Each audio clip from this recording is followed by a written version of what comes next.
సింహాచలం ఘటనపై సీఎం చంద్రబాబు సమీక్ష నిర్వహించారు. ఉండవల్లి నివాసంలో ఏర్పాటు చేసిన ఈ సమావేశంలో ఉన్నతాధికారులు పాల్గొన్నారు.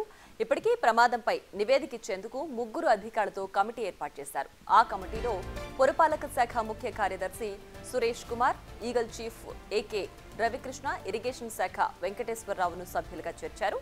72 గంటల్లో ప్రాథమిక నివేదిక అందించాలని చంద్రబాబు ఆదేశించారు.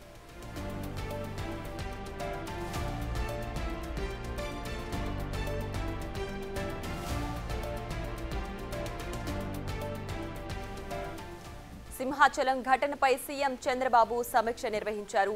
ఉండవల్లి నివాసంలో ఏర్పాటు చేసిన ఈ సమావేశంలో ఉన్నతాధికారులు పాల్గొన్నారు. ఇప్పటికే ప్రమాదంపై నివేదిక ఇచ్చేందుకు 3 అధికారులతో కమిటీ ఏర్పాటు చేశారు.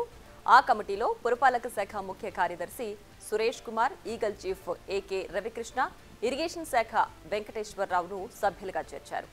72 గంటల్లో ప్రాథమిక నివేదిక అందించాలని చంద్రబాబు ఆదేశించారు.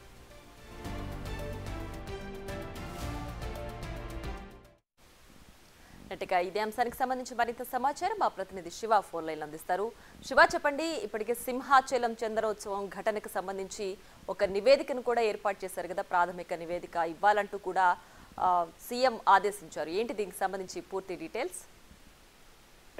ప్రియా, మొత్తం మీద చూసుకుంటే కనుక ఏదైతే ఈ రోజు జరిగిన సంఘటనకు సంబంధించి కూడా ఏపీ ప్రభుత్వం చాలా సీరియస్ గా కూడా ఫోకస్ పెట్టింది. ముఖ్యంగా చూసుకుంటే సింహాచలంలో జరిగిన ప్రమాదానికి సంబంధించి సీఎం చంద్రబాబు ఉన్నత స్థాయి అధికారులతో సమీక్షా సమావేశం నిర్వహించారు. ఈ సమావేశంలో పలు కీలకమైన నిర్ణయాలు తీసుకున్న పరిస్థితి కనిపించింది. సంఘటన జరగడానికి గల కారణాలు ఏంటి, ఎందుకు జరిగింది ఏంటి అనే దానికి సంబంధించి పూర్తి స్థాయిలో వివరాలు సేకరించే ప్రయత్నం చేస్తున్నారు. ఘటన జరిగిన తీరుపై కూడా నివేదిక ఇవ్వాలని చెప్పి అధికారులను ఆదేశాలు జారీ చేశారు. పురపాలక సంఘం ముఖ్య కార్యదర్శి సురేష్ కుమార్, అలాగే Eagle chief RK Ravikrishna, irrigation chief engineer వెంకటేశ్వరరావుతో కలిసి 3తో కలిపి ఒక కమిటీని వేశారు. 72 గంటల్లోపు వాళ్ళు అక్కడికి వెళ్లి పూర్తి స్థాయిలో నివేదిక ఇవ్వాలని చెప్పి సీఎం చంద్రబాబు ఆదేశాలు జారీ చేశారు. Priya, right Shiva, thanks for the updates.